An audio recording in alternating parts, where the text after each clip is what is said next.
श्री संत सद्गुरू बाळूमामा प्रसन्न. नमस्कार श्रोते हो, आज आपण श्रवण करत आहात बाळूमामांचा संदेश. हा संदेश जर तुम्ही शेवटपर्यंत बघाल तर नक्कीच तुमच्या जीवनामध्ये आनंद आणि यशाची शिखरं उभा राहतील आणि तुम्हाला तुमच्या जीवनामध्ये आनंदाची बातमी मिळेल.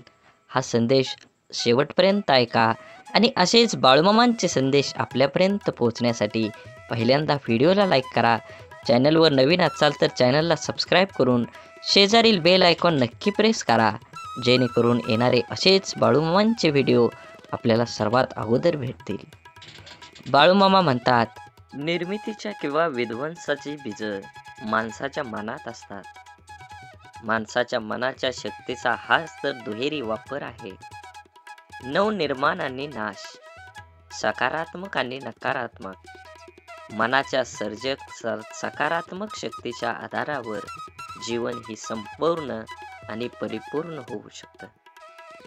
त्याच मनाच्या विध्वंसक आणि नकारात्मक प्रवृत्तीने जीवन उजाड भकास होऊ शकतं. प्रेम, करुणा, दया, संवेदनानं मन संक्रित झालं की व्यक्तीच्या जीवनाला अव्यापकतेची दिशा देतं. द्वेष, मत्सर, ईर्षेनं आणि वैर्यानं मन पेटलं की व्यक्तीचं जीवन दिशाहीन होत जातं.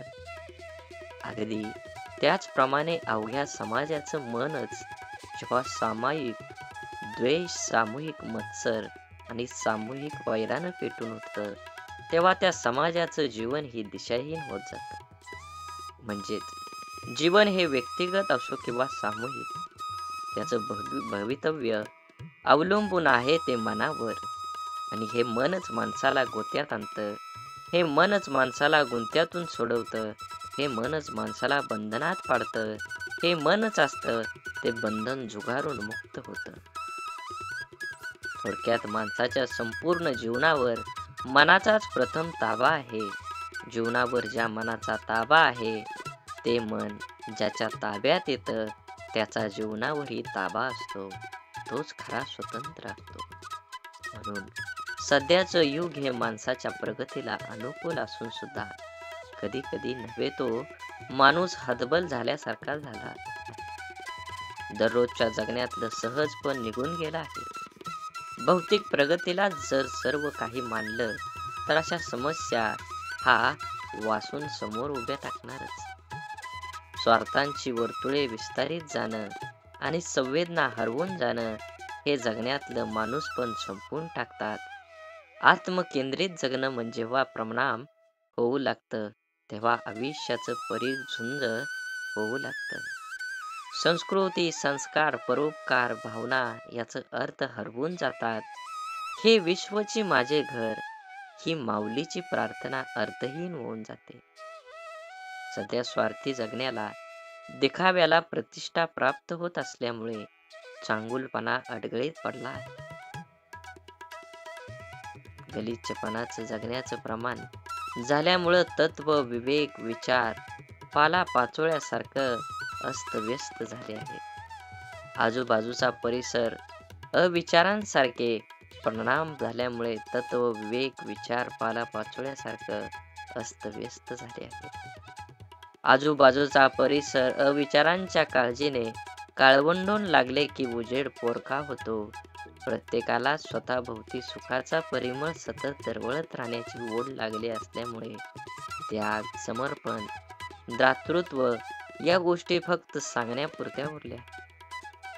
मी आणि मीच आणि संकुचित भावना जगल्यातलं सहजपण लयाला नेतं आहे.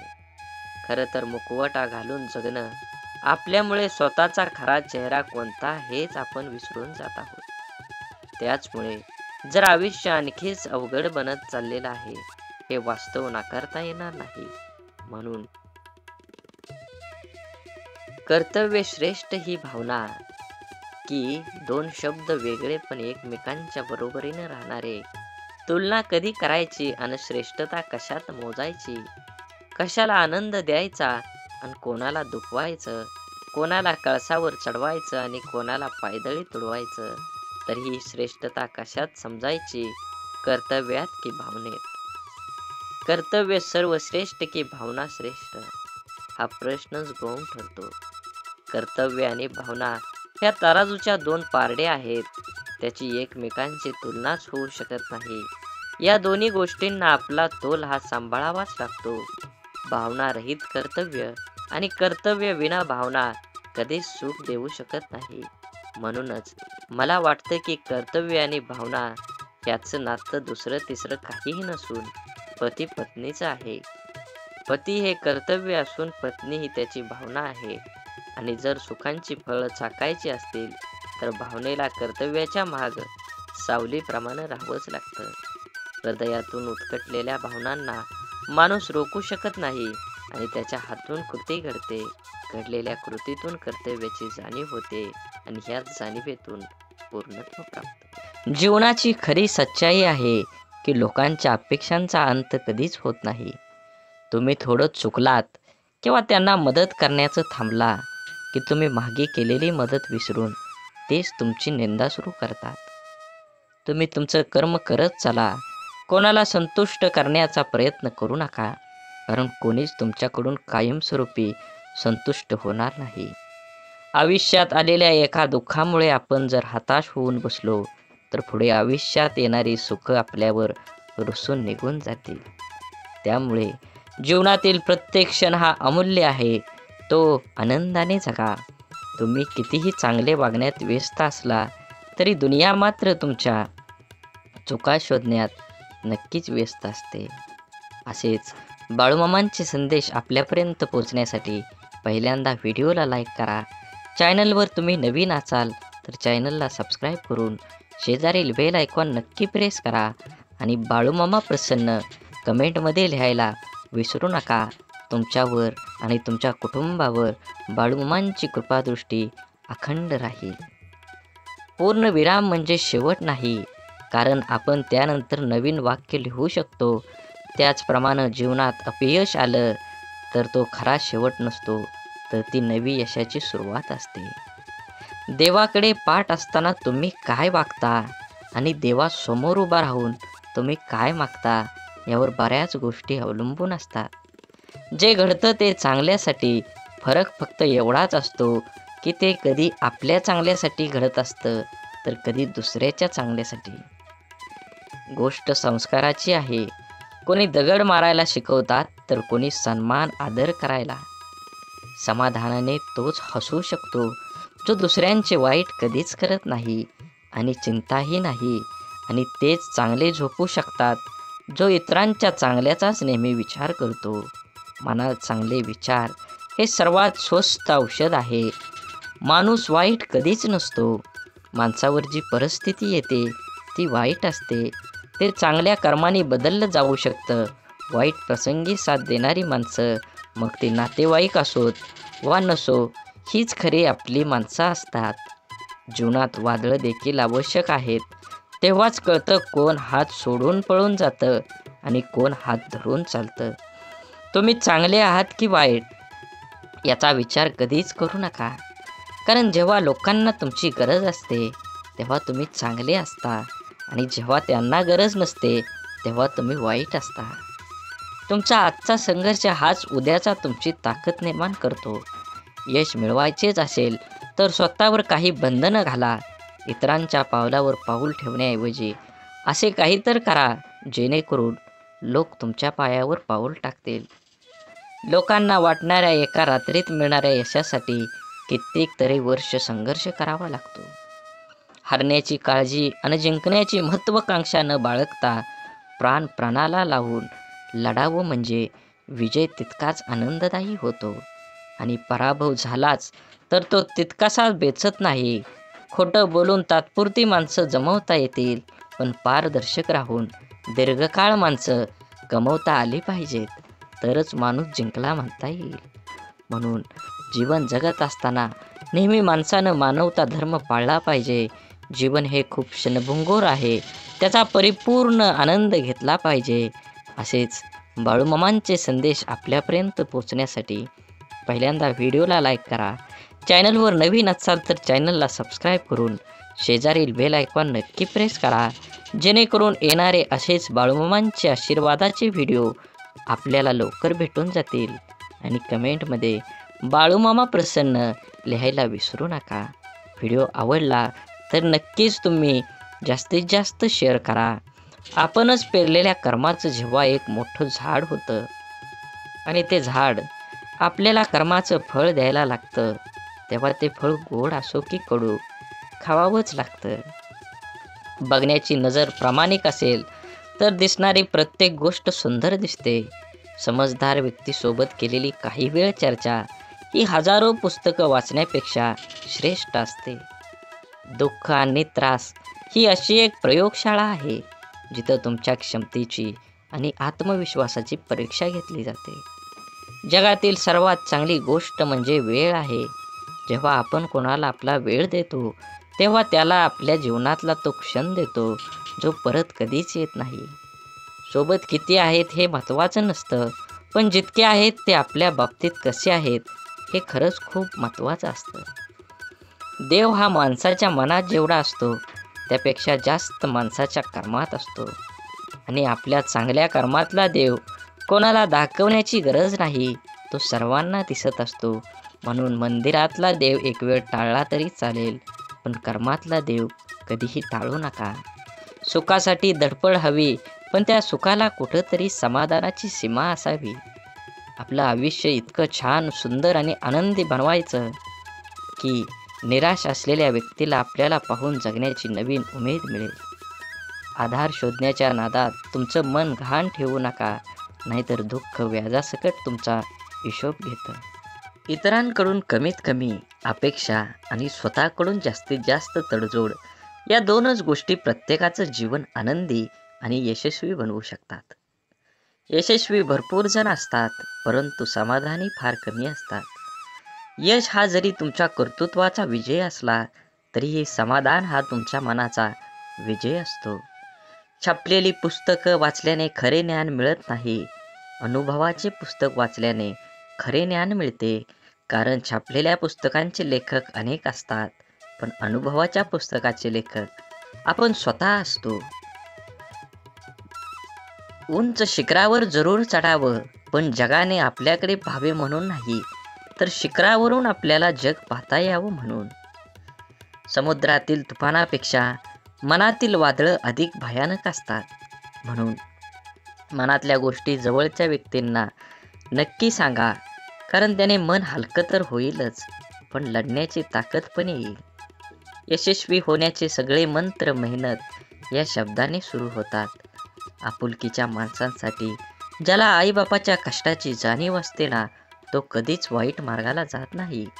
दुःखाचे डोंगर तुडवूनच सुखाच्या शोधात जाता येत असतं, पण आपल्या चेहऱ्यावरचा आनंद कोणाकडून वाढवण्यासाठी कोणाकडून सुख उसणं घ्यावं.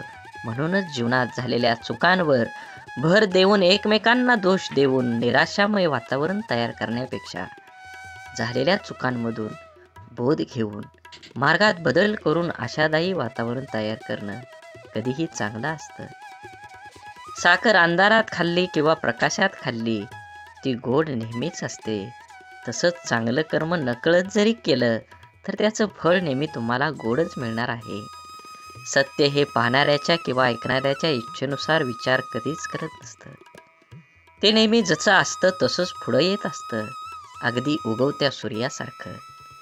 बुद्धीचा वापर करण्यापेक्षा तुम्ही कधीतरी मनाचा वापर करणारी लोक चांगलीच असतात. कारण बुद्धीचा वापर करणारी आधी स्वतःचा विचार करतात, पण मनाचा वापर करणारी लोक मात्र आधी दुसऱ्यांचा कसं चांगलं होता येईल याचाच विचार करतात. स्वाभिमान जिवंत असलेला माणूस कधीच दुसऱ्यावर अवलंबून नसतो. अहंकाराच्या बंगल्यात कधी जायचं नाही आणि माणुसकीच्या झोपडीत जायला कधी लाजायचं नाही. वाणी, वागणूक आणि विचार हे आपल्या स्वतःचं उत्पादन आहे. आपण जितका उच्च दर्जा राखू तेवढी उत्तम किंमत आपल्याला मिळणार आहे. प्रत्येक मनुष्याच्या जीवनात जीव लावणारे शब्द आयुष्य घडवतात, तर जिव्हारी लावणारे शब्द आयुष्य बिघडवतात. शब्द, प्रेम, प्रेरणा, यश, नातं तसेच आयुष्यभर आणि आयुष्यानंतरही मनामनात जपणारी भावना देतात. शब्दांचे मोल जपले की आपले आयुष्य अनमोल होतं. दवाखाना कितीही मोठा किंवा चांगला असू द्या साहेब, पण मनावर झालेला घाव कोणत्याही रिपोर्टमध्ये कधीही दिसत नाही.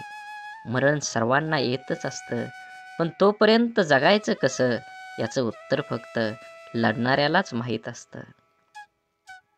देणारा हा कायम सर्वश्रेष्ठ असतो, मग तो आधाराचा शब्द असो किंवा संकटात दिलेला मदतीचा हात. जीवनात काही प्रसंगी पैशाची नाही तर आधाराची गरज असते व यावेळी आधार देणारी व्यक्ती सर्वश्रेष्ठ ठरते. सुख कणभर गोष्टीमध्ये लपलेलं असतं, फक्त ते मनभर जगता आलं पाहिजे. आयुष्य हसत खेळत जमलं पाहिजे असं म्हणतात, पण काही खेळणी काही लोक लहानपणीच विसरून जातात आणि हसणं हळूहळू वाढत्या जबाबदाऱ्यामध्ये दबून जातं. निर्णय चुकला तरी हरकत नाही, स्वतःवर विश्वास असला की जीवनाची सुरुवात कुठूनही करता येते. आपल्या हाताने जर कोणतं चांगलं काम झालं तर तो दिवस खूप चेहऱ्यावर आनंद देऊन जातो. आयुष्यात येणारी प्रत्येक व्यक्ती कळत न कळत काहीतरी शिकवून जाते. काही कसं वागायचं ते शिकवतात, तर काही कसं जगायचं ते शिकवतात. तसेच जीवनात कठीण परिस्थितीसुद्धा एका वॉशिंग मशीनसारखी आहे, जी माणसाला आपल्याला खूप टक्कर मारते, गोल फिरवते आणि पिळते सुद्धा. पण जेव्हा आपण त्यातून बाहेर येतो तेव्हा आपलं व्यक्तिमत्व पहिल्यापेक्षा अधिक स्वच्छ, चांगलं आणि चमकदार असतं. मनापासून लिहिलेल्या गोष्टी मनाला स्पर्श करून जातात. त्या नेहमीच काहीतरी वेगळं बोलून जातात. काही माणसं भेटून बदलत असतात आणि काही माणसांना भेटून आयुष्य बदलत असतं. म्हणून जीवनात बदल हा नक्कीच गरजेचा आहे. तुम्ही काय कमवणार आहे, तुम्ही काय कमवलं आहे, ह्यापेक्षा तुम्ही काय दान केलं आहे हे सर्वात महत्त्वाचं आहे. भिंतीवरील सुंदर फोटो भार खेळा सांभाळतो, परंतु लोक कौतुक खेळाचं करतील किंवा टांगलेल्या फोटोचंच करतात. जीवनाचं देखील असेच असतं. केलेल्या कामाचं श्रेय तुम्हाला मिळेलच असं नाही. दोन गोष्टी कधीच संपू देऊ नका, मनाचं बालपण आणि अंतःकरणातील देवपण. हे संपलं की माणूस संपला. स्वभाव असा ठेवला की जीवनात भेटलेली प्रत्येक व्यक्ती आपल्याला आयुष्यभर विसरली नाही पाहिजे. मोबाईलचा वापर दूरदर्शन पाहण्यापेक्षा जास्त घातक आहे. मोबाईल तुम्ही इतका जवळ धरता, एकटक पाहता की त्यामुळे त्याचा दृष्टीवर परिणाम होतो. मानेचा शिरा, पाठ, कंबर या सर्व अवयवावर ताण येतो. या सर्वांचा जास्त घातक परिणाम चेतासंस्थेवर होतो. मेंदूवर विपरीत परिणाम होतो. चिडचिड वाढते, रागीटपणा वाढतो, जोरात ओरडावेसे वाटतं. मोबाईल अति वापरतात त्याची मानसिकता पूर्णपणे बिघडते व त्याचा परिणाम कुटुंबातील लोकांना पण भोगावे लागतात. मित्रांनो, मोबाईलशिवाय अनेक गोष्टी आहेत. वाचन, लेखन करा, मोकळ्या मैदानावर खेळायला जा. आभासी जगात मित्रांची यादी वाढवण्यापेक्षा प्रत्यक्ष मैत्री करा. स्वतःचं आरोग्य जपा. खरंच कोणाच्या आजाराची जेव्हा असते ना आपल्याला नेमकीच गरज, तेव्हा कोणीच आधार देत नाही. मग बाकी नेहमीच आहे ना मी पाठीशी म्हणणारे खूप असतात. कोणतीही समस्या स्वतःच सोडवावी लागते, म्हणून कुणावर अवलंबून राहण्यापेक्षा स्वावलंबी बनावं. विचारांचा प्रभाव मनावर पडतो, मनाचा प्रभाव शरीरावर पडतो, शरीर आणि मन या दोन्हींचाही प्रभाव जीवनावर पडत असतो. म्हणून नेहमी चांगले, सकारात्मक व प्रेरणादायी विचार मनात आणावेत आणि समाधानी राहावे. माझं काय चुकलं हे देवाला विचारण्यापेक्षा आपल्या मनाला विचारत चला, कारण आपल्या कर्माची, चुकांची आणि चांगल्या वाईट गोष्टींची जशी नोंद देवाकडे असते, तशीच एक प्रत आपल्या मनाकडेही असते. एकटेपणा काय असतो ते ताजमहालाकडे बघून ठरवावं. बघायला सगळेच येतात, पण राहायला कोणीच येत नाही. म्हणून आपुलकीच्या माणसांसाठी नक्कीच वेळ द्या. वेळ काढून तुमच्या जीवनाशी, त्या नात्याचं गोड नातं टिकवा. शांततापूर्ण आयुष्याचे दोनच नियम आहेत. अपयशाचं दुःख हृदयात पोचू द्यायचं नाही आणि यशाचा अहंकार मेंदूपर्यंत जाऊ द्यायचा नाही. अनुभवाने एक शिकवण दिली आहे, कुणाच्या चुका होणेवा शोधत बसू नका. नियती बघून घेईल हिशोब तुम्ही करू नका. काही जिंकणं बाकी आहे, काही हरणं बाकी आहे, अजूनही आयुष्याचं पूर्ण सार बाकी आहे. आपण चाललोय आपल्या ध्येयपूर्तीकडे. आपण पहिल्या पानावर आहोत, अजून संपूर्ण पुस्तक बाकी आहे. पूर्ण विश्वाला सूर्यप्रकाश देणारा सूर्यसुद्धा कधी कधी ढगाने झाकला जातो. त्याला सुद्धा ग्रहण लागतं. त्याला आपण वाईट काळ म्हणतो. तो प्रत्येकाच्या वाट्याला येतो. देवसुद्धा यामधून सुटले नाहीत. सांगण्याचा उद्देश लक्षात आला ना? आपल्याला पण अशा निराशाजनक काळातून जावं लागतं, तेव्हा नाराज व्हायचं नाही किंवा खचून जायचं नाही. हा पण काळ जाईल याची खात्री बाळगून सकारात्मकता जागी ठेवायची. बाकी आपण अनुभव, जिद्द, चिकाटी ठेवायची. थोडा उशीर झाला तरी यश आपलंच असणार आहे. आयुष्य हे आनंदानं जगायचं असेल तर आहे त्या परिस्थितीत समाधानात मानावं लागेल व पुन्हा यापेक्षाही अधिक चांगल्या प्रकारे करता येते. त्यासाठी सकारात्मक प्रयत्न करावे लागतात. रोज सकाळी परमेश्वर या पृथ्वीवर सुखदुःखांची नाणी फेकत असतो. ज्याच्या हाती सुखाची नाणी पडतात तो सुखाचा व्यापार करतो, पण दुःखाची नाणी हाती पडूनही जो सुखाचा व्यापार करतो त्याला जीवन जगणं असं म्हणतात. गेलेल्या क्षणांसाठी झुरत बसण्यापेक्षा येणाऱ्या क्षणांसाठी मनमोकळं हात पुढे करा. कदाचित आयुष्य मागच्यापेक्षाही काहीतरी चांगलं घडवू शकतो. घरात दिवे असूनही निरंजनातून मिळणारा सात्विक प्रकाश हा आपल्याला अधिक प्रसन्न करणारा ठरतो. सहवासातील माणसांचं देखील तसंच असतं. अनुभव घ्यायला लाखो पुस्तकं लागत नाहीत, पण लाखो पुस्तकं लिहायला मात्र अनुभव लागतोच. विचार करण्यासाठी बोलावं लागतं असं नाही, पण बोलण्यासाठी विचार करावा लागतो. काम करण्यासाठी नाव लागतंच असं नाही, पण नाव कमवण्यासाठी मात्र काम करावंच लागतं. जी माणसं अशांत आहेत, सुख तिथं राहत नाही. बुद्धी कितीही चांगली असली तरी नशिबाशिवाय कर्म चांगलं नसेल तर कधीही जिंकता येत नाही. बिरबल बुद्धिमान होता, पण तो राजा होऊ शकला नाही. परिणाम काय होईल याचा विचार नंतर करा, पण जिथे चुकीचं दिसतंय त्याला विरोध करायला शिका. आपण कोणतंही काम करायला लागतो, ते जमतं किंवा जमत नाही, यश येतं किंवा अपयश येतं, स्पर्धा असते तेव्हा विजय का हार. विजय खुश होतात तर हारलेले नाराज. खरे तर दोन्हींनी प्रयत्न केलेला असतं. दोन्ही संघात गुणवत्ता असते, पण जो हारतो तो कुठंतरी कमी पडलेला असतो किंवा काहीतरी चूक झालेली असते. अर्थात पराजय जरी झाला तरी प्रयत्न केलेच असतात. त्यामुळे पराजित झाल्याने नाराज न होता आपल्या त्रुटी शोधून त्या दुरुस्त करणे हे पुढील प्रयत्नात यशस्वी होण्यासाठी महत्त्वाचं असतं. एकदा अपयशी झालो म्हणजे संपलो असं नसतं. अजून थोड्या प्रयत्नांची गरज असते. आपल्याला प्रत्येकाला खोटं बोलण्याची लोक गोड वाटतात आणि सत्य व स्पष्ट बोलणारे लोक कडू वाटतात. कारण हा निसर्गाचाच नियम आहे.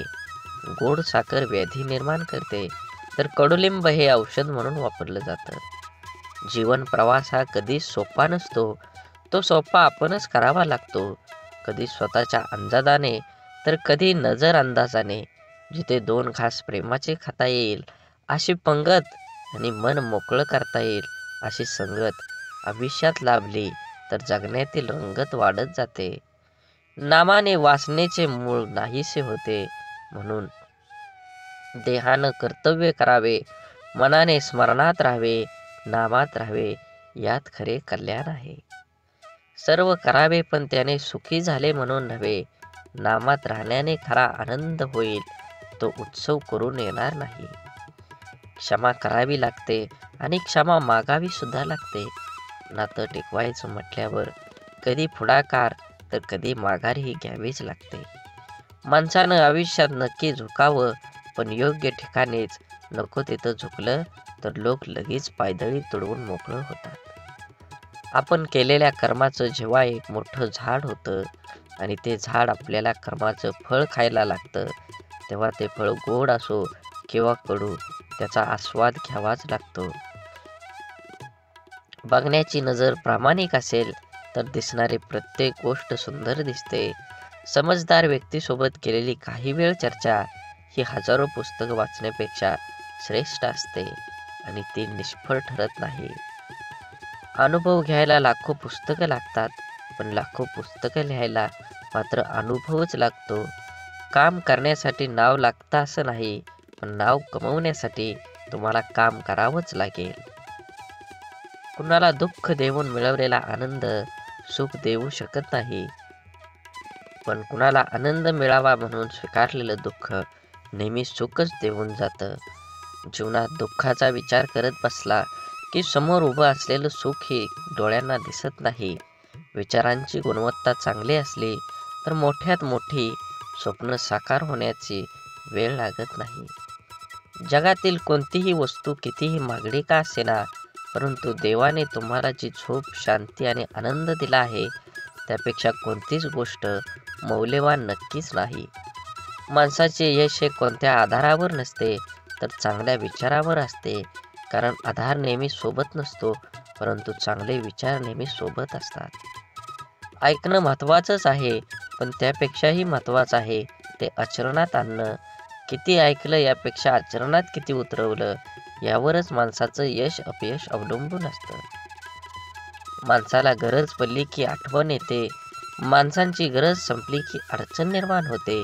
हा काही लोकांचा स्वभाव गुण असतो. वेळ हा असा एक तराजू आहे जो वाईट काळात आपल्या माणसांचं वजन आपल्याला बिनचूकपणे दाखवतो. ज्या दोन माणसांना एकमेकांना समजून घेण्यासाठी जगातल्या सुख दुसऱ्या कोणत्याच माणसाची गरज लागत नाही, तिथंच खरं प्रेम नांदत असतं. आपलं वाईट चिंतणाऱ्यापासून 4 पावलं लांबच राहिलेलं बरं. त्या व्यक्तीशी नातं नसलेलंच बरं. कारण जिथे द्वेष आहे तिथे कधी चांगली भावना असू शकत नाही. त्या नात्याला अर्थ असू शकत नाही. ते नातं निथळ भावनेने जोडलेलं असू शकत नाही. जो आपलं वाईट चित्तो तो व्यक्ती आपला असूच शकत नाही. आयुष्यात काही गोष्टी अशा असतात की या नशिबात जरी नसल्या तरी आठवणीत मात्र आयुष्यभर राहतात. अशा गोष्टींमुळेच आपल्याला आयुष्यात जगण्याची प्रेरणा आणि आनंद मिळतो. माणसाला गरजेपेक्षा जास्त मिळू लागलं की माणुसकी विसरून लागतो. ज्या माणसाच्या मनात स्वार्थ नसतो तीच माणसं चुकीला चूक आणि बरोबरीला बरोबर म्हणायची हिंमत ठेवतात. परिस्थिती जाणीव असली की पावलं मापातच पडतात. आयुष्य आणि पुस्तकाचं व्याकरण सारखंच आहे. शब्दांची निवड चुकली की वाक्य बिघडतं आणि माणसांची निवड चुकली की आयुष्य बिघडतं. जीवनात कमीत कमी एक मित्र काचेसारखा असावा आणि एक सावलीसारखा जरूर कमवा. कारण काच कधी खोटं दाखवत नाही आणि सावली कधी साथ सोडत नाही. काळजी घेणं आणि स्वार्थाशिवाय प्रार्थना करणं हे सर्व खऱ्या नात्यांची लक्षणं आहेत. या जीवनात कधी कुणाचा काळ असतो तर कधी कुणाची वेळ असते. आज वाऱ्याने उडणारा कोरडा पालापाचोळा तर कधी कालची नयनरम्य निसर्गाची पांघरलेली हिरवळ असते. जेथे निर्मिती आहे याचे निर्माल्य सुद्धा ठरलेलं असतं. म्हणून आयुष्यातील प्रत्येक क्षणांचा आनंद घ्यायला शिका. जीवन हे क्षणभंगूर आहे, त्याला आनंदी बनवा. सुख इमानदार असतं, थेट काळजात शिरतं आणि दीर्घकाळ तुमच्या सोबत राहतं. सुख वाफेसारखं असतं, घडीभर रेंगाळतं आणि बघता बघता उडून जातं. तक्रारींचा पाढा वाचणारे आयुष्यात गणित कधीच बरोबर सोडवू शकत नाहीत. प्रत्येक गोष्ट समजून सांगायची नसते, काही गोष्टी समजून घ्यायच्याही असतात. समोरचा जेव्हा आपल्याशी बोलणं टाळायला चालू करतो तेव्हा समजून जायचं असतं ह्या नात्याला पूर्ण विराम द्यायची आता वेळ आली आहे. कारण जबरदस्तीचं बोलणं कधीच जिव्हाळा निर्माण करत नाही. काही वेदनांना शब्दांचा भारही पेलवत नाही. प्रत्येकाच्या स्वभावाची छटा समजणं अशक्य म्हणून कोण कसं वागलं हे लक्षात ठेवण्यापेक्षा त्यातून तुम्ही काय शिकलात आणि पुढे काय करावं लागेल हे डोक्यात ठेवणं जास्त महत्त्वाचं. गरजा आणि इच्छा यामध्ये खूप फरक असतो आणि त्याचा समतोल साधता संपूर्ण आयुष्य निघून जातं. कधी कोणावर जास्त अवलंबून राहू नका. चालता चालता लोक विश्वासघात करतात हो. शब्द देऊन आस निर्माण करण्यापेक्षा साथ देऊन विश्वास निर्माण करणं मला जास्त आवडतं. आयुष्यात अशा माणसांचं असणं खूप आवश्यक असतं, ज्याला मनाची परिस्थिती सांगण्यासाठी शब्दांची गरज नसते. विश्वासघात करणाऱ्या माणसाला जाब विचारण्यापेक्षा त्या माणसाची बोलणं सोडणं हीच त्या व्यक्तीसाठी मोठी शिक्षा असते. माणसाला कधी कधी पाठीमागं लागलेली संकटच पुढं जाण्याचा मार्ग मोकळा करत असतात. माशीच्या काडीला डोकं असतं पण मेंदू नसतो, म्हणून थोड्या घर्षणानं ती पेटून उठते आणि स्वतःच जळते. परंतु आपल्याजवळ तर डोकं आहे आणि मेंदूसुद्धा आहे, मग आपण का लहान सहान गोष्टीने पेटून उठतो? शांत रहा, स्वस्थ रहा, संघर्ष करून पेटवणाऱ्यांपासून सावध रहा. आपण जगण्यासाठी आहोत, जळण्यासाठी नाही. जीवन खूप सुंदर आहे, ते आनंदाने जगा. वाट सर्वांना माहीत असते, पण ध्येय गाठण्याची जिद्द फार कमी जाणत असते. रागात बोललेला एक शब्द एवढा विषारी असतो की प्रेमात बोललेल्या हजारो गोष्टींना एका क्षणात संपवून टाकतो. वादळ निसर्गाचं असो किंवा मनाचं, ते धडकणारच. मनातील कडवटपणाला क्वारंटाईन करून पहा, बरीच नाती व्हेंटिलेटरवर जाण्यापासून वाचतील.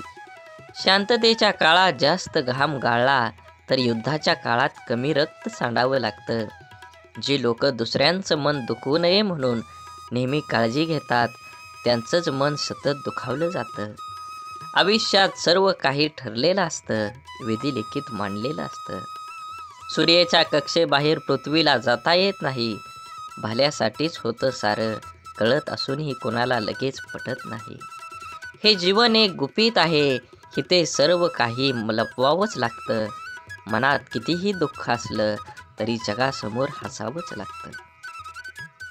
श्रीकृष्ण भगवानाला गीता कोणालाही सांगता आली असती, पण त्यांनी फक्त अर्जुनाला सांगितली. कारण जसा सांगणारा असायला लागतो तसा ऐकणाराही असावा लागतो, तेव्हाच ज्ञानाचा विकास होत असतो. पोटाची भूक गरजाला माणसाला दुनियादारीचे सर्व नियम स्वीकारला भाग पडतात. कर्तृत्वानी जगणं असं असावं, आपल्या असण्याचा प्रभाव आणि नसण्याचा अभाव जाणवला पाहिजे. आनंदाने जगायचा सोपा उपाय, जी माणसं हक्काने आपल्याकडे येतात ती परत जाता कामा नये, आणि जी जातात ते आपल्या लक्षात पण येता कामा नये. अडथळे तर क्षणिक असतात, पण त्या क्षणात खचून न जाता धीराने त्यांना सामोरं जाणं हेच तर आयुष्य आहे. जीवनात जलद गतीने मिळणारे यश अहंकार निर्माण करतात, तर उशिरा मिळणारे यश आपलं व्यक्तिमत्व तयार करतात. परकेपणाच्या दुराव्यावर आपुलकीची फुंकर घातली ना, की दुरावलेली नाती जवळ येण्यास वेळ लागत नाही. सोडून दिलेल्या भावना ह्या विरघळलेल्या चॉकलेटसारख्या असतात. फ्रीजमध्ये ठेवल्यानंतरही पुन्हा पहिल्यासारखा आकार घेत नाहीत. काटा जरी काट्याला वागला तरी फुलानं आपलं फुलणं सोडायचं नसतं. जीवनाचे रस्ते खडतर असले तरी रस्ता बदलून का होईना, परंतु चालणं सोडायचं नसतं. एखाद्या अडचणीत माणूस कामाला आला नाही म्हणून एकदा जोडलेलं नातं लगेच तोडायचं नसतं. हीच खरी मैत्री आणि हीच खरी नाती असतात. जोडलेलं जपायला जमलं, त्याला जगणं जमलं.